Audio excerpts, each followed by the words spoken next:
feel flustered. I feel excited. I feel tired. I feel thrilled. It's all that. All that. La, la, la, la, la. It's all of that.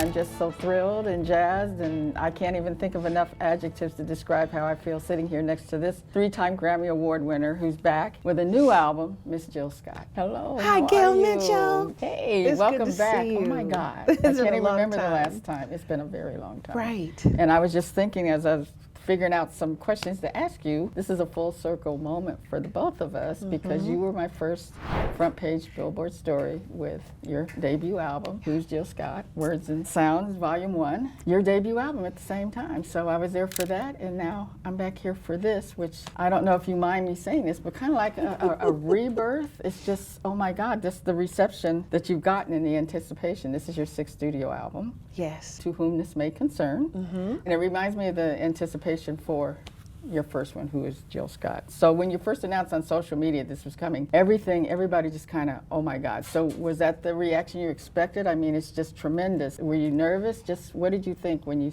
got ready to hit the send button and let the world know that you were back? Honestly, it's been like a whole process. Like initially I felt pregnant and I felt tired of holding it, you know? The idea of giving your baby to the world and seeing what they're gonna do with it, you know, is very, very scary. You know this as a parent, you know, and I do too. I remembered what I called the album, To Whom This May Concern, which kind of released me in a sense. Like, okay, this is for the people it's for. And the way that I know the universe and I know the creator, I'm like, it's going to go to who it's for. The rest is not your concern. That made me feel better. Then I got excited. And I was like, okay, you know, we got what? You know, it's a countdown. All right, here we go. I feel flustered. I feel excited. I feel tired. I feel thrilled. It's all that. All that. La, la, la, la, la. It's all of that. The rollout is, the album comes out Feb 13th, so Yes. you've been on a promo tour. So you've said in recent interviews about the album that everybody kept saying, well, where have you been? What went on? What was going on? Why the long break? And you talked about external pressures, you know, there's life pressures, conforming to others' images, because everybody's so concerned about putting people in a box and designating you fit this genre, you do this, you do this, the push for commercial success, or you're a failure, all that kind of stuff. So when and what moment are feeling triggered or fostered the idea, I'm ready to get back in the studio? I had been recording quite a bit. I would travel to different cities and record with different producers, different musicians. I incurred a lot of cost for myself because, you know, I had to stay somewhere nice, you know. So I spent a lot of nights in studios, and then I just felt like I have so much. I can't hold this anymore. Just it's the whole like pregnancy metaphor. It's like I can no longer hold this baby. I gotta let it out. So here we are, days away. What else were you doing? You talked about a creative block as well. So were there things you were trying to do to break that block, or were you just letting go and letting the universe and life just take you where you needed to be at that point in time? Just what were you doing? I did not have a creative block. Okay. I didn't. I just took a creative break. It's there. It's always there. It's an energy that follows me around the house. It's in the shower. Clearly, it's when I'm cleaning. It's, you know, when I'm making the bed. It's always existing. You know, but I needed to take a break from that so that I could live life. Gotcha. You know, I am, you know, a human being. So of course there's all kinds of stuff. Oh, like, you know, perimenopause. That's interesting. You know, I have a teenager now. That's different than ever before. His voice is down. You know what I mean? Yeah, I've been there. All of those things. My mother, you know, she's independent, but must be eyed because she's like a bad teenager. Just so grown that I can't necessarily wrangle her in, but I gotta try to guide her. You know what I mean? So, you know, I've been living a life. I really don't think you can create without having the balance between the two. It's important to, one, connect with yourself, remember who you are. Like I tell my my folk, and you're one of my folk. Thank you. Yeah, Jill Scott doesn't live in my house. Nobody calls me that in my house. There's a separation so that I can fill her up, and that's me. I have to fill me up so I can fill Jill Scott. Right. You know, they're different, respectfully, but they are. Also the artwork by visual artist Marcellus. Did that come first or after you started working on the songs for the album and picking his particular piece of artwork? It's good, isn't it? I had a piece of art from my friend Patrick Dower that had always been the album cover in my mind. As time passed, I needed to find another piece of art. I saw this piece with this bright color and this woman who resembles so many people, but it was the words that are written on her body, and it's a declaration. Every part of this art, to whom this may concern, is intentional. Why wouldn't the artwork be as well? When I saw it, I knew she can represent this wonderfully. So I had the pleasure last night of listening with my daughter Nice. to the 19 tracks on the album. My God, it's well worth the wait. I'm telling everybody now. How many songs on the album had already been simmering since your last album, 2015's Woman? They're all within the last 18 months or so. Okay, wow. Okay, Yeah. so it did come gushing out. My goodness. Sometimes I'll get a line, and I write it down, and it's a certain handwriting. A couple of months later, I'll be scrolling through a book and I'll see that handwriting and it'll trigger, and then I'll write something else. Sometimes it's a verse, sometimes it's a verse and a hook. Ooh. Sometimes, sometimes it's just writing the way that the melody goes, and then I'll record it. It's this back and forth. It's a back and forth. It's like making like a quilt, and I'm collecting pieces as I live. And then, I should say, yeah, I feel like that's, is that genuine to me? Does that feel right to me? Is that true? Yes, write it. And then that's kind of, Well, I like that analogy, the quilt, because my grandmother and some of my cousins are quilt makers, so yes, I love that. The sequencing, was that all you on the album? I've had maybe 72 sequences. Eventually, I went to someone who could tell me what to do. That objective kind of stand back, so you could stand back. Okay. Yes, okay. Because everybody seemed to have their own sequence, which is fine. However, I needed, to whom this may concern, be what I needed it to be. I was like, okay, I think I've gone as far as I can go. I think I'm too emotional and too connected emotionally to, this work. I'm going to let someone else help me, walk me through. And that was David Kutch. And I was like, oh, thank God. I was like, how much more can I do? I think you both bookended beautifully. It opens with Dope Shit and then closes with Sincerely Do. So I wanted to ask, which seems to sum up, without anybody having listened all the way through yet, many people, the whole intention behind the album, as you set forth earlier in the conversation. So did that sequencing, ending and opening and beginning with those two songs fit with what you had already sequenced, or was that the other person you brought in? I've had so many. Okay. So I've had that bookends several times. Okay. But when we really started to look at it, I think Dope Shit kind of was a testimony to everything that I put into the album. Stayed up many nights just to write, a hunger in my belly and a savage appetite.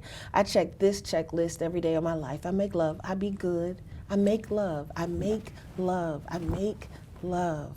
I be good, I be good, I be good, I be good. You know what I mean? And I do dope shit on a regular. And I like this feeling for me. I like this feeling for anybody. So then the next song, which is Be Great, that made sense because that's dope shit. Like, be great, but I don't want to tell you everything. Right. I don't want to tell y'all everything. Exactly. But then it continues with Beautiful People, which a lot of you have heard. I beg of you to listen to it many times as you possibly can in your life, for the rest of your life. I'm in this place where I'm in, this age, this level of daughter, this level of mother, this level of human being. I am graduating to being loudly connected with beautiful people. It's not exterior, it's internal. And they show up in powerful ways. And I never expected, but they show up because I can see it, I honor it, and it happens more and more and more. I'm fascinated by it all. Like, I'm supremely grateful that this is my pattern of life, which also means that there's some other work with cutting the people who are not so beautiful out of my gig. You gotta go. Yeah, you gotta go. You gotta go. Oh, take nice, care. Because I was sitting on the edge of my seat. Okay, what's next? She can't top this. What's next? What's next? Yes. So great on the sequencing. Beautiful, beautiful, enterprising, good timing. Beautiful people to call out, pressure to call in. I guess I get it. So much pressure.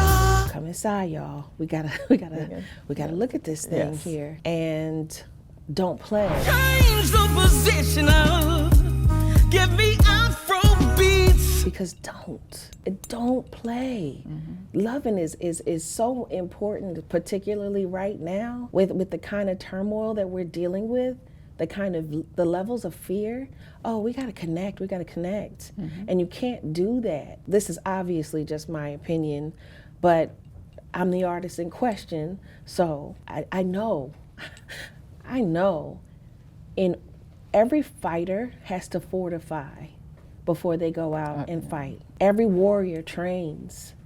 And I know, people will make it seem like, particularly with boxing and any kind of like MMA, which I'm into, that you're not supposed to be physically intimate. Even in religion, some religion says that you're not supposed to be sexually involved with a person before you pray. I tend to believe that that's where you pray. We have to strengthen in other ways in order to handle what we're facing. So don't play. I made it campy. I made it fun. I connected. People call it black stuff. Yeah. Some of my immediate faves, you brought up Be Great. I like that one off the back. Why'd you hold your heart? The cultural, because Yes. you run the gamut with this album. Yeah, from your signature themes of love, self-affirmation, and freedom to do and be you, as well as cultural and historical touchstones. And then, as you mentioned earlier, about the times we're living in, the whole social consciousness. I don't know how deep you want to get into it now, but which 3 songs beyond the 3 we just talked about would you, for someone who doesn't know who Jill Scott is, what 2 or 3 songs after those 3 on the album would you recommend that they? I need you to listen to the whole album. That is why. I'm glad you said that. I need you to listen to the whole thing. Okay. It is really a body of work. Everything is intentional. I know that, we listen to songs and we skip around to what our favorites are, but this is an album. Respectfully, if you don't know what an album is, please look that up. But I'm going to say that it's a complete body of work. It's a finished meal, prepared and plated. I would ask you to please give that an opportunity. I know you're going to make your own playlist. I know you're going to do what you need to do. I'm not mad. I mean, I'm happy if if when you listen to it, but take a full bite of the sandwich with all the stuff, accoutrements and the honey mustards and the and yeah, that's what I would want. My process kind of works like this. I wait to be inspired. You're able to pinpoint such relatable feelings, and it's across generations, because I can talk to my daughter who's in her 30s and we vibe, and I just know that this is going to bring you to a whole new generation of listeners too as well. It's just something you were born with when you started writing your poetry, or just... I never thought about that, Gail. It's the women that I've grown up around. From bow-legged Nana, who was over the banister, who made lemon cookies, and her house always smelled so good. And when the boys were bothering me too much, she would make me sit on her porch and drink tea and eat those lemon cookies. Heaven, okay? And then there was Leslie, who was built like a brick shit house. Ooh-wee. When she would walk down the street, all the guys would get quiet. And I used to love that. I'm like, you look nice, that's Leslie. You know what I mean? Like, I've had these really impactful women in my space.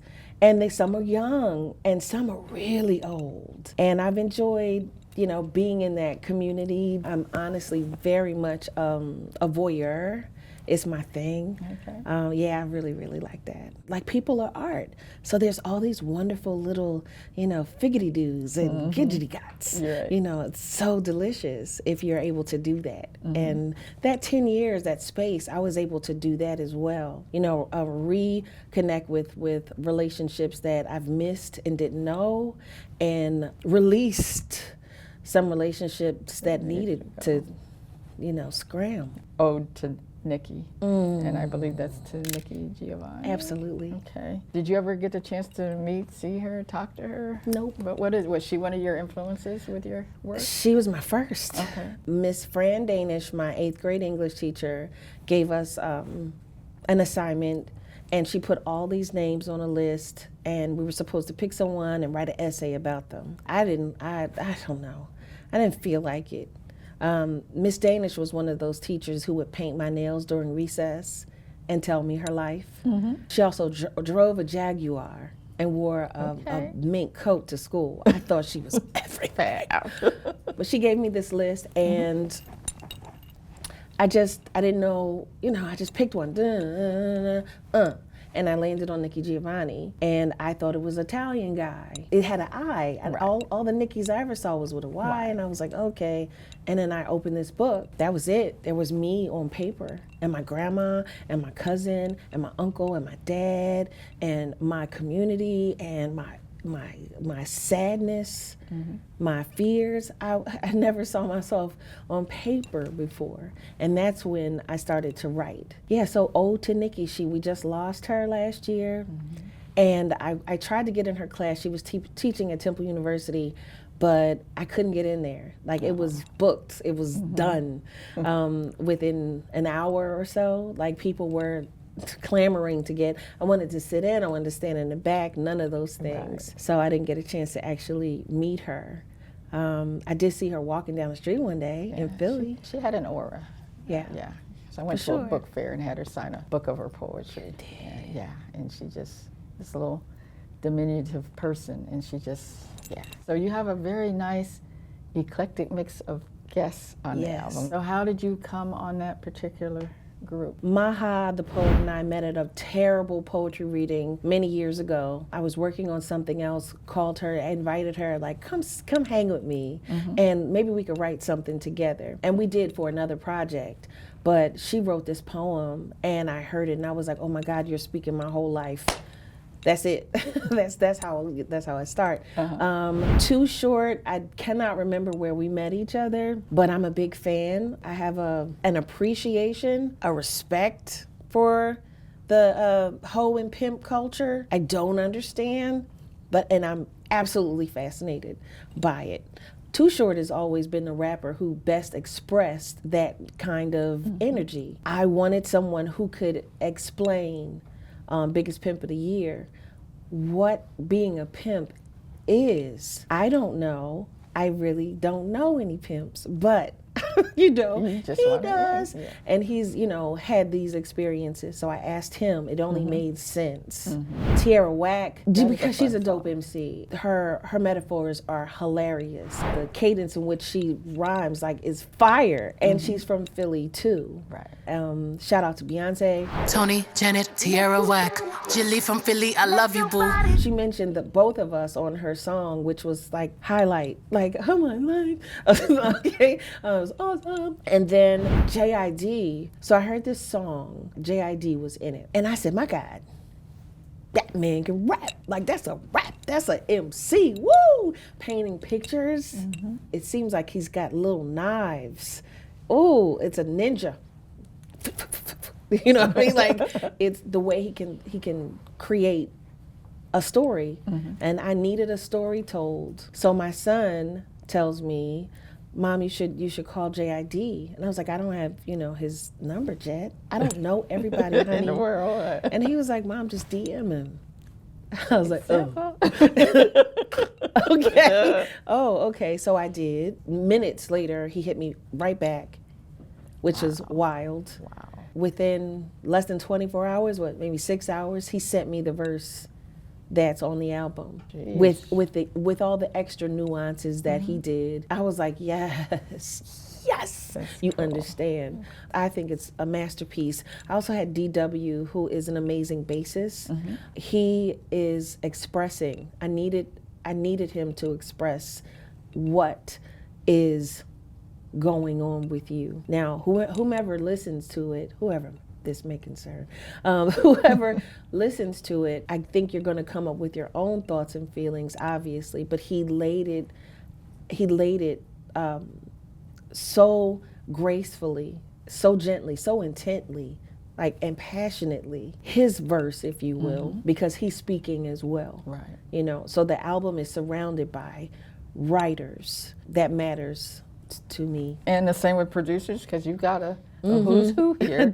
Andre Harris, Right, I had you worked had. with from my first album and probably my second and third. You know, we always find our way to each other. Since he's everywhere.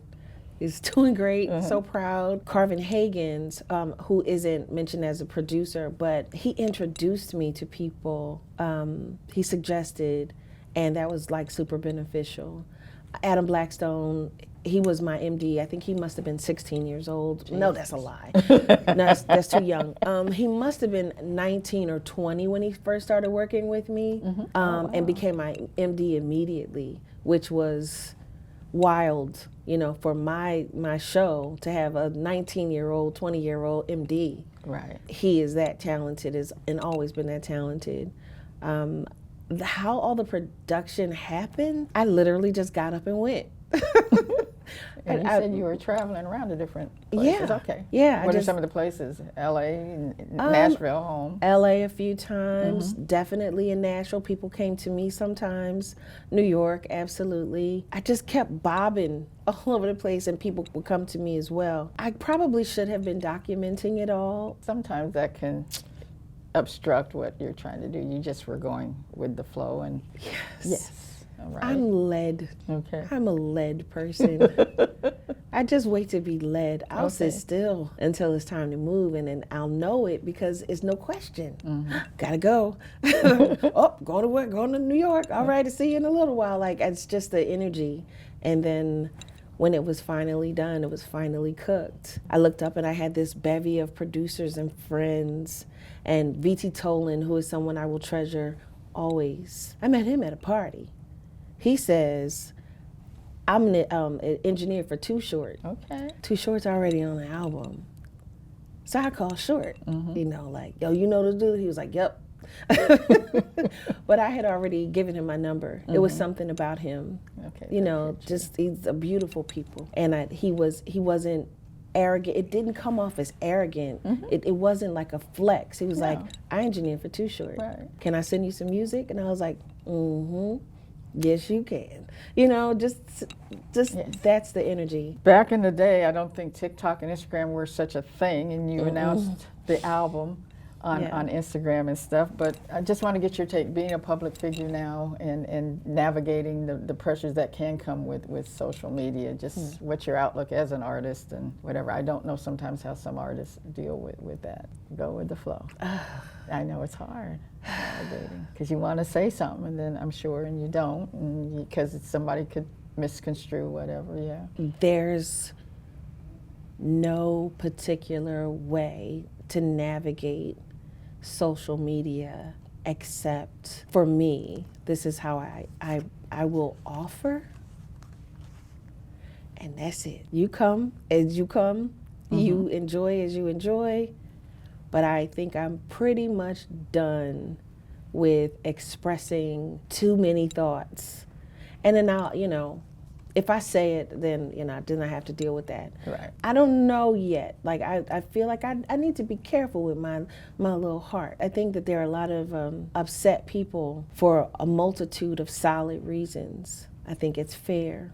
I am more interested in initiating a relationship with the people who still have light, and the people that are looking for light and enjoying the light and shining within. That's who I'm looking for. The rest, I can gracefully dismiss. Gotcha.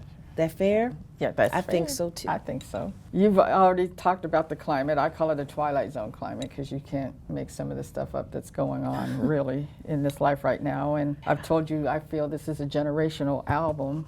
In a press release about the album, you're quoted as saying this is an offering for all, which you've been saying. But what are or is the main takeaway, another main takeaway that you hope listeners will embrace, those who it may concern, what do you want them to take away from this album?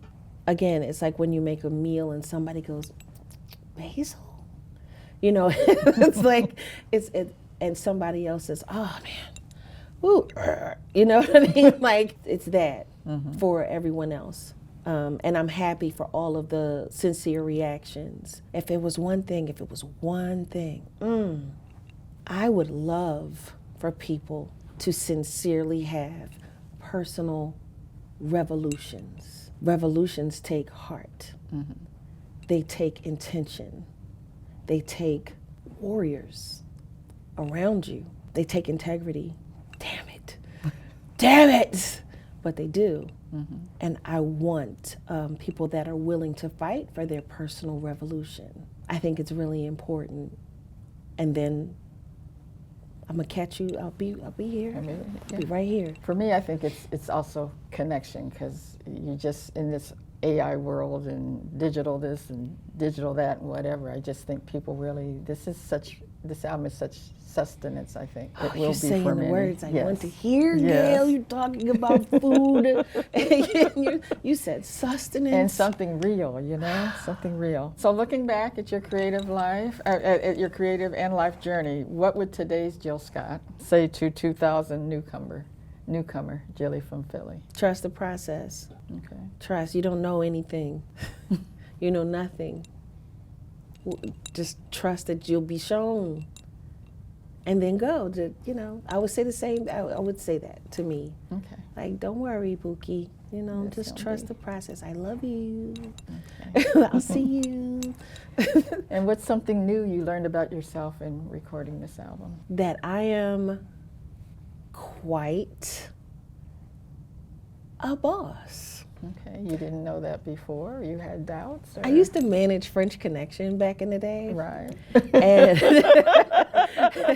and my girlfriend told me, she was like, you are a terrible boss.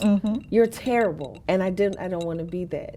So it's taken the years to learn. Okay. And I'm still, there's still some things, but I like how I have been fair to myself in every relationship that I have in my business with my producers. Like, I hear you, I know you think that's right, and I see why you think it, but it's a different feeling.